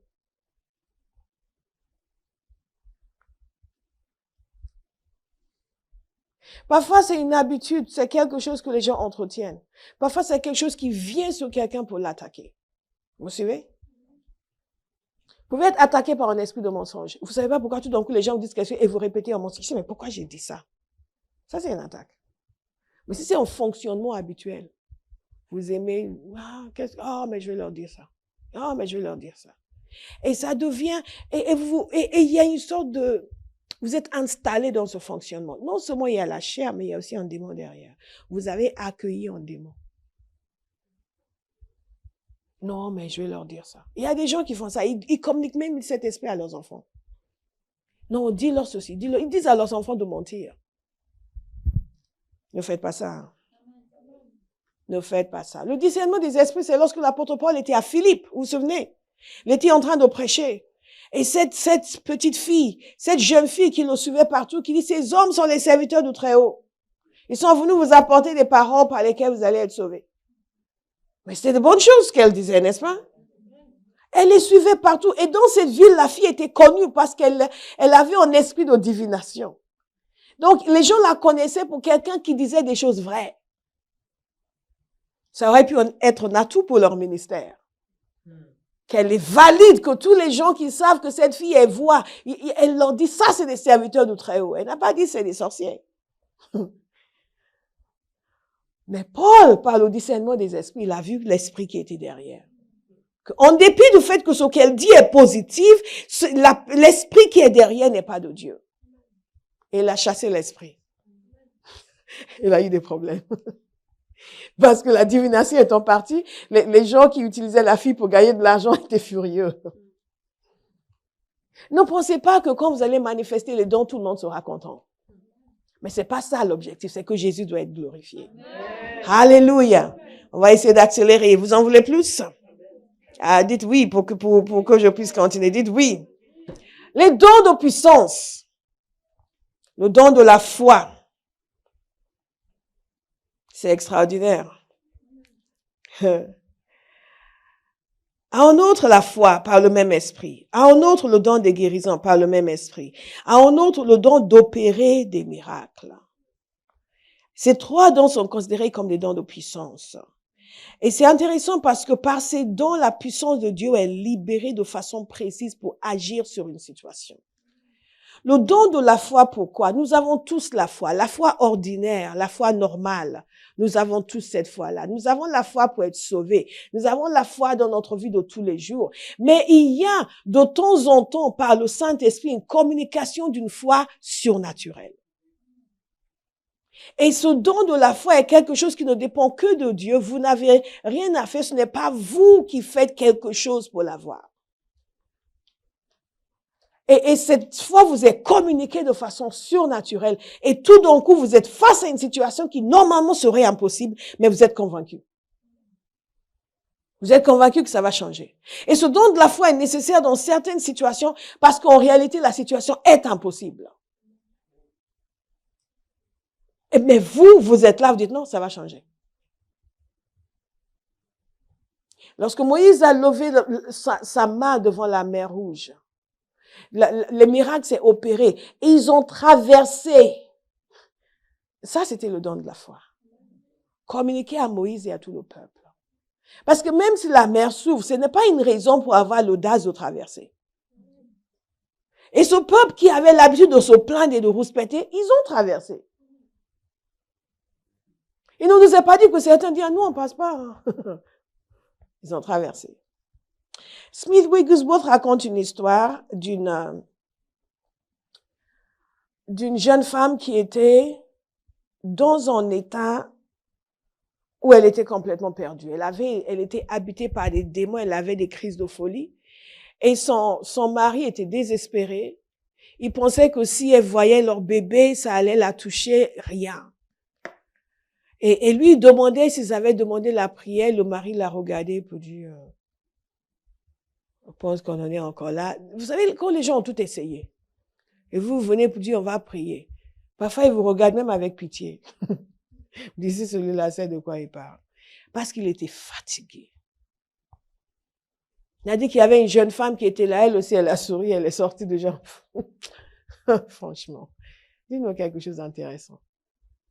Et lui-même, il a regardé la fille, il n'avait pas la foi. Mais il a dit non, on va prier. Il a commencé à prier. Et il a dit, ce genre de prière, vous ne le faites pas sur terre, il faut monter dans les cieux pour la faire. Il a laissé le Saint-Esprit le saisir dans la prière. Et à un moment donné, il a dit, une foi surnaturelle lui a été communiquée. Et tout d'un coup, il avait une foi surnaturelle. Il a arrêté sa prière. Il a ordonné à ce démon de sortir. Et la fille s'est rétablie instantanément. Il était le même homme. Mais il y a des situations où notre foi naturelle ne passe pas. Où on arrive au bout de quelque chose. Vous pouvez voir quelque chose et le don de la foi vient sur vous et tout d'un coup, vous commencez à agir. Deuxième don de puissance, c'est le don d'opérer des miracles. Et ce don d'opérer des miracles, en fait, est intéressant. Les dons de guérison d'abord. Les dons de guérison, vous allez souvent entendre les gens dire que ce n'est pas un don de guérison, mais des dons de guérison. Et c'est vrai. C'est dans le pluriel. Ce qui amène souvent les gens à penser qu'il y a différents dons de guérison.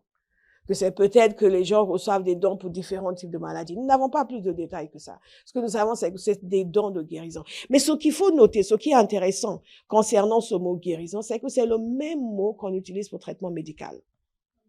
Vous comprenez? Quand vous allez pour un traitement médical, qu'est-ce qui se passe? Vous vous améliorez progressivement. N'est-ce pas? Vous êtes déjà allé voir un médecin, vous administrez un médicament et immédiatement vous étiez guéri. C'est une question? Non. Il y a eu un traitement médical et une guérison progressive. C'est le même mot qui est utilisé ici pour les dons de guérison.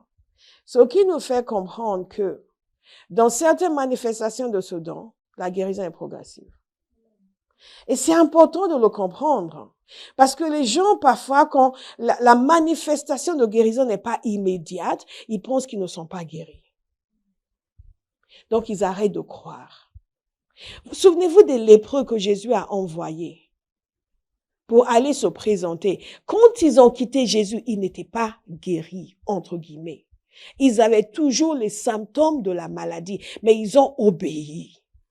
Ils ont fait ce que Jésus leur a dit de faire, croyant que manifestement quelque chose s'était passé dans leur corps, même s'ils ne voyaient pas.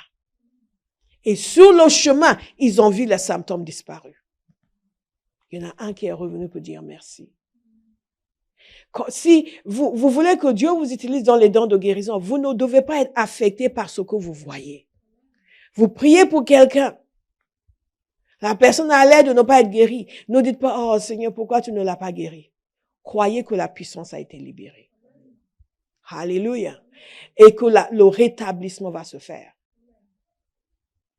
Donc, certains cas, on voit immédiatement la guérison se produire. Parfois, c'est dans la salle. Vous ne priez même pas pour les gens, mais la puissance du Saint-Esprit, comme Jésus, quand la parole de Dieu nous dit qu'il était dans la maison à Capernaum, mais la puissance de Dieu était présente pour guérir. La puissance de Dieu est présente pour guérir. Là, ici, en ce moment, la puissance de Dieu est présente pour guérir. C'est la conscience de ce qui est présent. Et libérer sa foi pour saisir ce qui est présent. Amen. La puissance de Dieu est présente pour guérir. Amen. Alléluia. La puissance de Dieu est présente pour guérir. Amen. Alléluia. Et beaucoup de gens passent à côté de ce qu'ils peuvent recevoir par les dons de guérison. Parce qu'ils estiment que si immédiatement ils n'ont pas vu le changement, c'est que rien ne s'est passé. Les dons d'opérer le miracle. La différence dans ce cas-ci, c'est que c'est immédiat, c'est instantané. Et c'est quelque chose qui est naturellement impossible. Et moi, je suis excitée par le Seigneur nous a dit de commencer à faire des réunions de miracles. Donc, nous allons voir des choses qui sont naturellement impossibles. Amen. Vous n'êtes pas d'accord à Bauhaus? Le don d'opérer des miracles. Nous allons voir des choses qui, dans le naturel, sont impossibles, qui ne pouvaient pas se produire sans l'intervention radicale immédiate de Dieu. J'ai écouté le pasteur Kumuyi. Qui connaît le pasteur Kumuyi? Il est le pasteur d'une église au Nigeria, le Deeper Life Bible Church. Le Deeper Life, c'est vie profonde en français. Ils appellent l'église de la vie profonde.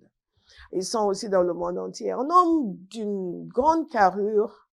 Il était mathématicien, il est toujours mathématicien et Dieu l'a appelé dans le ministère. Et il disait que il avait lu un livre de T.L. Osborne sur la guérison. Il disait comment il avait commencé à opérer dans les miracles, sur la guérison. Donc, il a lu ce livre, il a lu et relu et relu et relu et relu encore jusqu'à ce que le livre soit en miettes. Et jusque-là, il ne voyait toujours pas la puissance de Dieu pour la guérison s'opérer. Je veux que quelqu'un soit attentif parce que nous ne faisons pas l'effort nécessaire pour que Dieu agisse à travers nous. Mais nous avons une responsabilité. Et il a lu et il a lu et il a lu. Il a dit qu'une fois, 2 ans après à peu près, ils ont fait leur première grande croisade d'évangélisation et de miracles. Et il écoutait un message de Maurice Cerullo. 2 messages. Il l'a écouté en continu. On continue, matin, midi et soir. Il y a quelque chose à faire pour que Dieu nous utilise. C'est pas juste en mangeant de la banane plantain comme moi, en buvant du thé comme moi, en venant au culte, en dansant, que les dons vont se manifester à travers nous. Il y a quelque chose à faire. Dites à quelqu'un, je vais manifester. On assume la responsabilité pour notre génération. On va manifester. Et donc, quand il est arrivé à cette croisade, il a prêché, et après, il allait faire la prière pour la guérison. Il commençait la prière, il n'avait pas fini, une femme a hurlé. Une femme a hurlé. Il a dit, mais qu'est-ce qui s'est passé?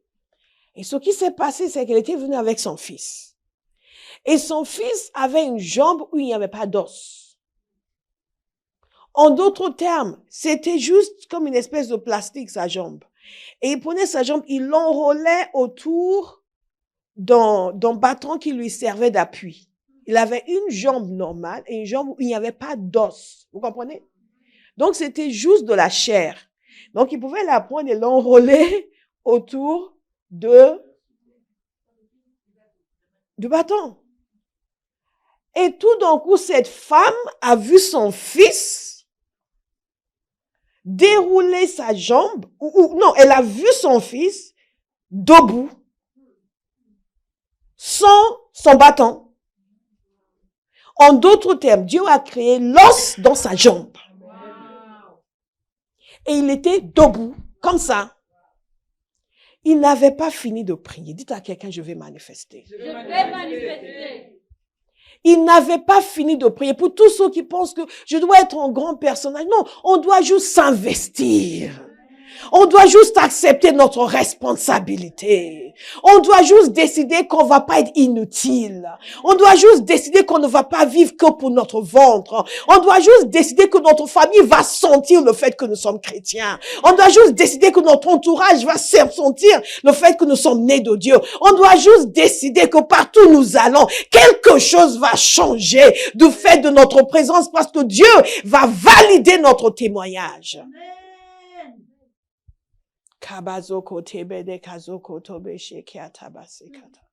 Alléluia. Dieu a créé l'os dans sa jambe. Lui-même, il était interloqué.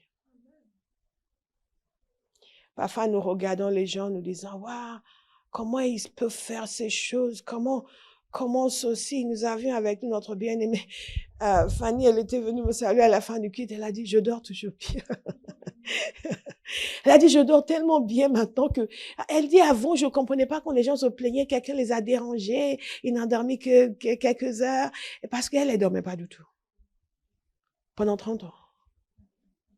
Et que maintenant, elle aussi, parce que quelqu'un fait un bruit à 3 heures du matin, mais qu'est-ce qu'ils font? Ils laissent pas les gens dormir. Alors que pendant 30 ans, ils ne pouvaient pas dormir. 2 heures, c'était beaucoup. Jusqu'à un jour, elle est venue à une réunion. Le Seigneur a libéré une parole qu'il y a quelqu'un ici qui souffre d'insomnie. Et je l'ai dit comme ça, et après, non, ce n'est pas juste une petite insomnie. Hein. C'est quelque chose de très, très grave. Mais je n'imaginais pas. Et quand elle s'est avancée, nous avons prié. La nuit même, elle a dormi toute la nuit. Amen. Dites à quelqu'un, manifeste. Manifeste. Tu ne peux pas rester comme ça. Tu dois manifester. Tu ne peux pas rester comme ça. Tu dois manifester. Alléluia. Alléluia. Alléluia. Alléluia. Vous devez manifester. Je pense encore à ce frère pour qui j'avais prié dans la rue. Celui qui venait de subir une intervention ou quelque chose, qui avait des béquilles. Il ne pouvait pas marcher sans ses béquilles. Guéri instantanément. J'ai vu le clip. C'était pas pasteur. Hein? Donc dites à quelqu'un manifeste. Il est impossible pour moi d'accepter une maladie quelconque comme permanente. Impossible. Impossible. Impossible. C'est contraire à la parole de Dieu. Quelle que soit l'origine, quelle que soit la déformation, ça ne peut pas être permanent. Vous ne pouvez pas me convaincre d'accepter que ça ne va pas changer. Ça va changer. Hein? Ça va changer. Ça va changer. Ça va changer. Ça va changer. Ça va changer. Notre bien, et vous savez, Dieu fait ces choses, Dieu agit. Et notre bien-aimée Marie, elle avait témoigné de 3 choses dont Dieu l'avait guérie. Comment est-ce que vous faites? Vous allez vers quelqu'un, vous touchez son ventre, sans raison. Vous demandez si ça va. Et la personne a un problème au ventre. Et Dieu l'a guéri. Dites à quelqu'un, manifeste.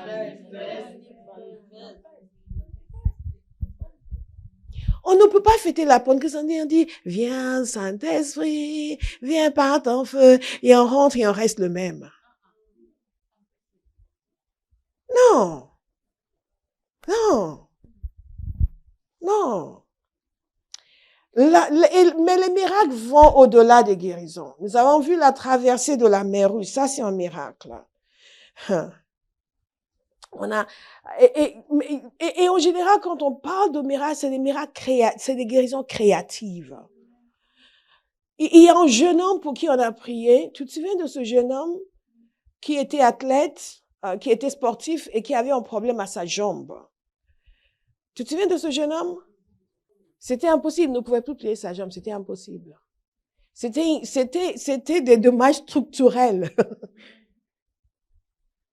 Sous nos yeux, il a plié sa jambe. Il est impossible.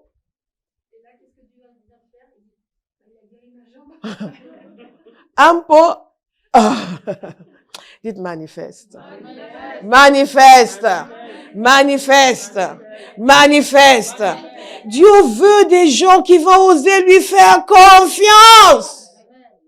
Il veut des gens qui vont être décidés pour que sa génération voit que Dieu est Dieu, que Jésus est Seigneur, qu'il n'est pas un Dieu parmi d'autres, il n'est pas une divinité parmi d'autres, il n'est pas un prophète comme d'autres. On veut nous amener à croire pour que nous nous entendions bien que Jésus aussi est un prophète. On l'ajoute à la panoplie des prophètes. Il est le Fils de Dieu. Il est celui qui délivre, qui libère, qui guérit aujourd'hui. Alléluia. Alléluia. Dites manifeste. Le don d'opérer les miracles, ce qui est extraordinaire avec le don d'opérer les miracles, c'est le fait qu'il faut opérer. Il faut opérer. En d'autres termes, contrairement au don de la foi où ça tombe sur vous, là, c'est vous qui allez faire quelque chose. Vous allez faire quelque chose. Et si vous ne faites rien, il ne se passera rien. Quand on a prié pour ce jeune, si j'avais cru que parce qu'il y a un problème structurel à sa jambe, c'était impossible, il n'aurait pas été guéri. Mais j'ai cru que quel que soit ce qui a été fait à ta jambe, Dieu va la régler. Et va le régler, le problème, et il l'a réglé. Il va régler à travers vous. Oh, comment c'est que... Tabitha était décédée, et Pierre n'a pas dit, oh, c'est dommage, elle est décédée. Si vous m'aviez demandé avant son décès, il lui a dit, Tabitha, lève-toi. Elle s'est levée instantanément. God is a good God. Dernièrement, il y a quelques années, il y a eu tout un tollé mondial parce qu'il y avait un prédicateur en Afrique du Sud, il accusait de dire qu'il avait ressuscité quelqu'un des morts. Et moi, ce qui m'a étonné, je ne connais pas le serviteur, je ne dis pas qu'il est bon ou qu'il est mauvais, mais c'est que les gens étaient étonnés que quelqu'un puisse être ressuscité des morts. Je dis ça, c'est un problème pour l'Église. Ça veut dire que nous ne sommes pas en train d'assurer. Parce que ça doit être plus courant que ça. Ça doit être courant. On ne doit même pas imaginer que quelqu'un a fait semblant. Et je ne parle pas des mérites de ce cas précis, mais l'idée même que dans le monde aujourd'hui, les gens non convertis ne pensent pas que les chrétiens puissent ressusciter les morts. Moi, ça m'a dérangé. Je dis, Seigneur, on n'est pas en train d'assurer. Alléluia. Tu vas ressusciter les morts. Amen. C'est le don d'opérer des miracles. C'est le don d'opérer des miracles. Le jeune homme qui est tombé de la fenêtre pendant que Paul prêchait, il n'a pas dit, oh zut, c'est fini. Il est descendu, il a ressuscité. Nous avons de bons exemples devant nous. Nous allons suivre. La parole de Dieu nous dit que ce qu'ils ont fait, c'était par les dons de l'Esprit. Donc, nous aussi, nous pouvons faire par les dons de l'Esprit. Ensuite, il y a les trois autres dons, le don de la prophétie et les langues et l'interprétation des langues. Et le don de la prophétie, dans ce cas précis, quand on parle de prophétie, on ne parle pas uniquement de révélation, on parle du fait d'exprimer quelque chose. Et quelqu'un qui parle de la part du Seigneur, que ce soit dans une réunion ou ailleurs, des paroles inspirées par le Saint-Esprit. Et ce qui est extraordinaire, c'est que nous pouvons tous prophétiser. Vos fils et vos filles prophétiseront. Et la prophétie nous est donnée pour l'édification, pour l'exhortation, pour l'encouragement. Vous pouvez être en train de parler avec quelqu'un, tout d'un coup vous êtes inspiré par le Seigneur pour dire des paroles d'encouragement, pas des choses auxquelles vous avez pensé. Mais paf, des paroles. Et c'est une prophétie. Vous commencez à dire des paroles. Waouh, waouh, waouh, waouh, et la personne là, waouh, ça me bénit. Dites à quelqu'un, prophétise, prophétise, prophétise. Je ne dis pas, vous lui dites son numéro de téléphone, combien de clés il y a dans sa poche, combien d'argent il y a dans son porte-monnaie, et quel pourcentage de cela vous appartient. Non. Le simple don de prophétie, c'est pour édifier, pour encourager. Nous en avons besoin. Au lieu de ça, nous avons le don de découragement, beaucoup d'entre nous. De la médisance et de la condamnation. Non, non, encouragement. Vous savez pourquoi Dorcas a été ressuscité d'entre les morts? Parce que c'était quelqu'un de sympathique, qui avait toujours une parole d'encouragement, qui aidait beaucoup les autres. Sinon, il l'aurait laissé, ah, elle est morte, enfin, on est libéré. Alléluia.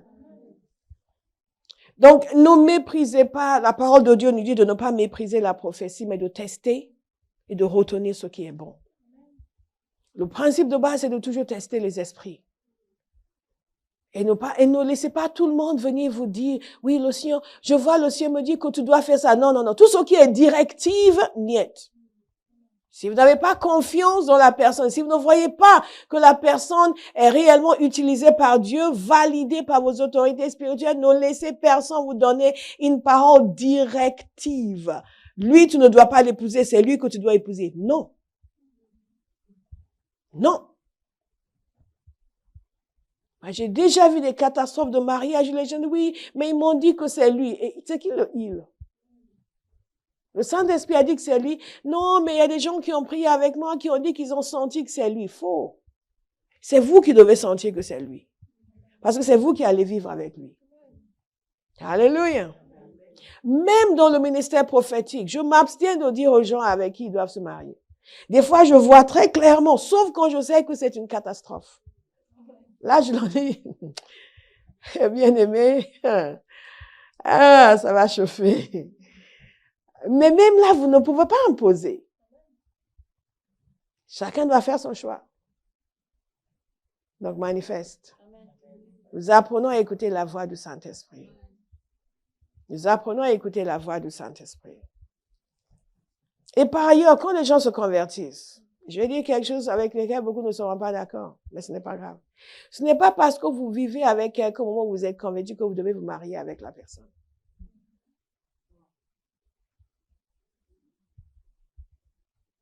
Si vous n'êtes pas encore marié, vous avez encore la possibilité de faire un bon choix.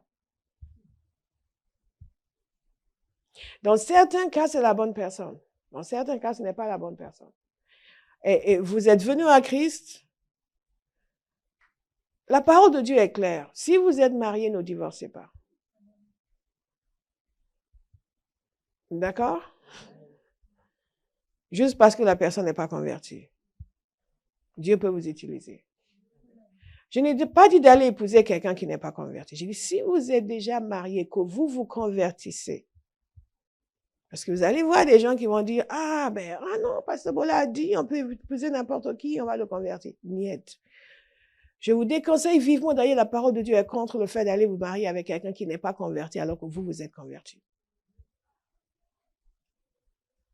Ne dites pas, oui, mais la sœur, elle a fait, et maintenant le frère, il est ancien dans l'église. OK. Dans ton cas, il va être l'ancien dans le monde des ténèbres. Quand on décide délibérément de désobéir au Seigneur. Mais si vous êtes déjà mariés, vous étiez païens tous les deux et vous vous convertissez, ne dites pas, ah, maintenant que je suis converti, je ne peux pas rester avec lui. Non. N'utilisez pas Jésus comme prétexte. Est-ce que vous me suivez? C'est vraiment important pour nous d'être sérieux dans la manière de conduire nos vies. Ça, c'est juste un aparté. Mais parfois, c'est nécessaire de préciser ces choses. Non, nous testons les esprits. Ne laissez personne prophétiser le mariage avec son frère. Parce que vous êtes une jolie fille, en plus vous avez une bonne situation. Ah, je sens que Dieu a dit c'est avec mon frère. Son frère qui est en bon à rien. Elle est déjà en train de dire, si mon frère se marie avec une fille bien comme ça, ah oui, on va avoir la paix dans la famille. Donc, elle ne pense pas à vous, elle pense à son frère. Et elle pense à elle. Tout ce qui est directif, s'il vous plaît, entendez Dieu pour vous-même. Ayez la confirmation que le Saint-Esprit vous parle, vous. Personnellement, j'ai eu beaucoup de peine à voir des gens faire les mauvais choix dans leur vie, mais je suis aussi consciente du fait qu'ils sont responsables de leur vie. Il y a des choses, les gens viennent maintenant des années après dire, ah, voyez, c'est passé. Et je savais exactement ce qui allait se passer. On ne peut pas faire l'économie de la connaissance du Saint-Esprit. La parole de Dieu nous dit que quand la prophétie est libérée, parfois les secrets du cœur de quelqu'un sont révélés. Et que la prophétie équivaut aux langues et à l'interprétation des langues. Le don des langues, qu'est-ce que c'est? Je vais vous dire rapidement. Il y a différents types de langues. D'abord, il y a les langues qui sont déclarées. Quand, par exemple, nous voyons le jour de la Pentecôte, ils ont commencé à parler dans d'autres langues et les gens les ont entendus dans les langages humains. Et ils ont reconnu leur langue maternelle. Ils les ont entendus parler des choses de Dieu dans leur langue humaine. Et cette langue-là, c'est ce que la parole de Dieu appelle dans 1 Corinthiens 14, 22, un signe pour les non-convertis. Un signe pour les non-convertis. Il est possible pour vous d'entendre des gens parler en langue et de parler dans une langue humaine. Ça m'est déjà arrivé à Paris, j'étais à Londres, j'étais à côté d'une personne, la personne commençait à prier en français. À la fin de la réunion, je lui ai parlé en français, elle parlait pas en mots de français. Elle priait en langue, mais elle priait en français. Est-ce que vous me suivez? Et en général, c'est un signe pour la personne qui est là, qui connaît cette langue. Je n'étais pas un converti à l'époque. Je pense que c'est le pasteur David Pawson qui donne le témoignage une fois dans son église. En Angleterre, une de ses filles avait invité un ami qui n'était pas converti dans l'église. Il était écossais. Et un jeune homme dans l'église s'est levé et a commencé à parler en langue. En fait, il parlait dans sa langue, pas en anglais. Et il était vexé. À un moment donné, il s'est dit, mais c'est qui ce jeune homme? Pourquoi il est en train de raconter mes péchés devant tout le monde? Et ils ont eu, mais qui lui a raconté ma vie? Pourquoi il est en train de raconter mes péchés devant tout le monde? Dieu était en train, à travers ce jeune homme, de lui parler. De dire ses péchés, de lui dire d'arrêter. Pourtant, la personne qui parlait en langue ne connaissait pas un mot de sa langue. Il lui a fallu du temps pour lui communiquer le fait que non, il ne fait pas exprès. Vous savez ce qui s'est passé? Il s'est converti. Il s'est converti. Parce qu'il a vu que Dieu le connaissait. Nous devons être ouverts à toutes ces expressions du Saint-Esprit. Même s'il y a la prière en langue qui est notre langue de prière. Nous ne connaissons pas le sens, mais le Saint-Esprit nous aide à prier. Et nous donne des diversités. Des diversités. Nous donne des diversités. Mais ici, lorsqu'il est question du don des langues, il n'est pas question de la prière en langue que nous faisons dans le temps de prière. Il est plutôt question d'un message qui est donné en langue. Alléluia. Et quand nous allons voir plus tard dans ce passage, quand Paul commence à dire comment utiliser ce don, c'est pour réguler justement la manière de se lever publiquement et donner une parole en langue. Comme par exemple, je ne peux pas venir ici et dire, moi, écoutez, ouvrez vos Bibles et je commence à parler en langue pendant 1 heure. Vous allez être là. C'est beau, pasteur, mais on ne comprend rien. Donc, quand on parle en langue, dans ce contexte, on libère une parole en langue, il faut une interprétation. Sauf s'il y a quelqu'un à qui cette parole est adressée, comme dans cette situation que je viens de vous dire, et qui sait exactement ce qui est dit. Donc, la parole de Dieu nous dit que celui qui parle dans des langues comme ça, prie pour qu'il puisse interpréter. Alléluia. Et quand l'interprétation vient, nous sommes tous édifiés. Donc, les langues et l'interprétation des langues sont équivalentes à la prophétie. Parce que la prophétie, c'est dans une langue que nous connaissons. Je ne sais pas si vous avez le désir que Dieu vous utilise dans ces dons de l'esprit pour l'utilité commune. Est-ce que c'est le cas pour vous? Est-ce que c'est le cas pour vous? Je vais vous raconter une autre histoire pour terminer, que Smith Wigglesworth a raconté. Smith Wigglesworth, on l'appelle l'apôtre de la foi.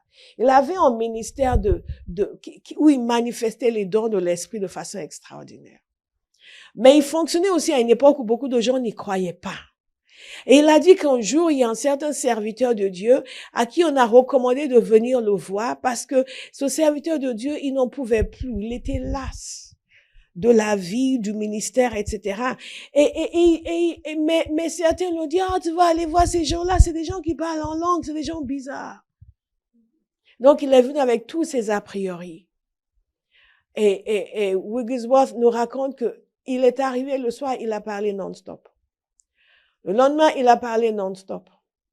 Le soir encore, il a parlé non-stop. Vous voyez les gens qui n'arrêtent pas de parler. Et eux, ils étaient là, ils étaient fatigués. Au bout d'un moment, ils lui ont dit, bon frère, on va prier. Il y a des gens qui viennent, on va prier. Donc, il faudra arrêter de parler maintenant. Donc, il s'est arrêté, les gens sont venus. Il a dit, normalement, ils allaient chanter un peu ensuite. Mais là, ils ont commencé à prier tout de suite. Tout d'un coup, il y avait deux jeunes filles qui étaient positionnées, une de chaque côté de ce serviteur de Dieu. Et les deux ont commencé à parler en langue. L'une va dire quelque chose, l'autre aussi va répondre. L'une va dire quelque chose, l'autre aussi va répondre. Il a dit que ce serviteur, au bout d'un moment, il a dit, bon, c'est bon là, je vais monter. Et il est monté. Au milieu de la nuit, il est venu frapper à la porte de Smith Wigglesworth. Il pouvait à peine se contenir parce qu'il parlait en langue. Il a dit, c'est venu, l'esprit est venu, c'est venu. Et l'autre dit, écoute, c'est la nuit, demain tu vas nous raconter. Je vais vous dire ce qu'il a dit.